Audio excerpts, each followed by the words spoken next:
Сахаба Аюб аль-Ансари айтады, пайғамбарымыз алейхиссалам былай дейді: мына бір төрт нәрсе, бұл бүкіл пайғамбарлардың сүннеті: хош иісті болу, ұятты болу, месуак қолдану және сонымен қатар үйлену деп айтқан екен.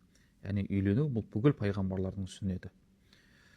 Пайғамбарымыз алейхиссалату вассалам хадисінде қандай да бір еркек адам өзінің көзін арамнан тыю үшін, өзін күнәдан тыю үшін және ағайын туысымен жақсы қарым қатынаста болуды мақсат етіп бір жақсы әйелге үйленетін болса, алла тағала бұл пенденің дүниелік және ақиреттік бүкіл уайымын шешіп қояды дейді.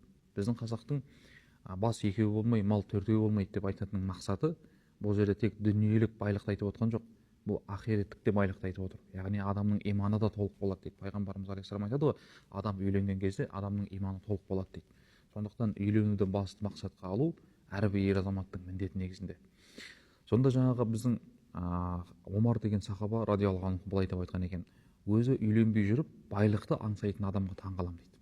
Яғни иманның кәміл болуын аңсайтын адамға, дүниеде бай болып тапқан табысының берекелі болғанын аңсайтын адамға мен таңғаламын дейді.